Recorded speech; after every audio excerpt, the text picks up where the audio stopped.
while ago now I reviewed the excellent Battlefront M26 Pershing plastic kit. The link to that review is in the description below. These are great kits, and the one I built for review was a joy to assemble. Here are the stats for the M26 just to refresh your memory. But I don't field Americans, so the other two kits in the box remained unbuilt. The Pershing served with the 3rd and 9th Armoured Divisions in Europe, and it's a good late-war vehicle for US forces with a good punch and better protection than Sherman's. In his article Pershing Your Luck on the Flames of War website, Russell Bryant notes that the Pershing is roughly the equivalent of the German Panther, with similar gun penetration, range, mobility and armour protection.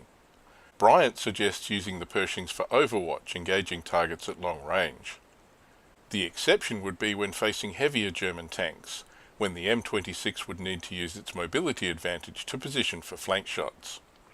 My M26 adventure might have ended there, except I read the book Death Traps by Belton Cooper. This is an interesting read. Belton Cooper was an ordnance officer responsible for maintenance, recovery and repair of damaged tanks in the US 3rd Armoured Division. It's a very interesting and readable account, and Mr. Cooper is certainly no fan of the M4 Sherman tank, as the title Death Traps might indicate.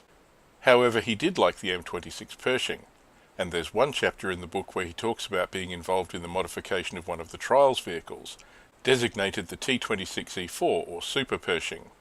The T26E4 was created by adapting one of the T26E1 trials vehicles, replacing the standard 90mm gun with the significantly longer T15E1 90mm gun.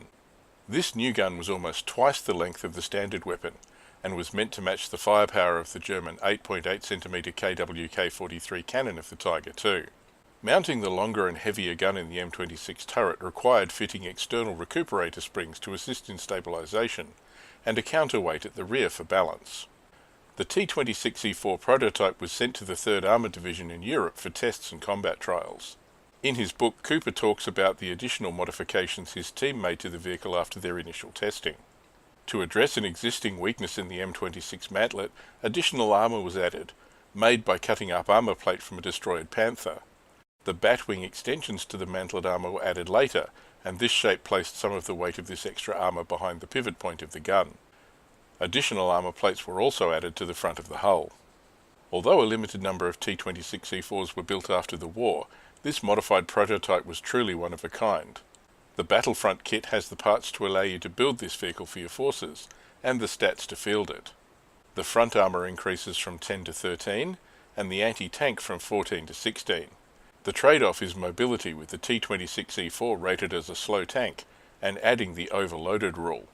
This means the tank bogs down on a 1 or a 2 when taking a bogging check, so keep out of rough terrain with the Super Pershing. Having read Belton Cooper's account of this vehicle, I just had to build it. I'm sure it's turned up on many tabletops despite being the only vehicle of its kind. The real vehicle ended up on a scrap heap in Kassel in Germany after the war. So that's the T26E4 Super Pershing. It's a fun kit to build, and it's a great option for Battlefront to include in this plastic kit. Being able to include options is one of the advantages of working in plastic, and I'm sure we'll see more options like this included in kits in the future. If you haven't read Belton Cooper's Death Trap, it's a good book. Give it a try.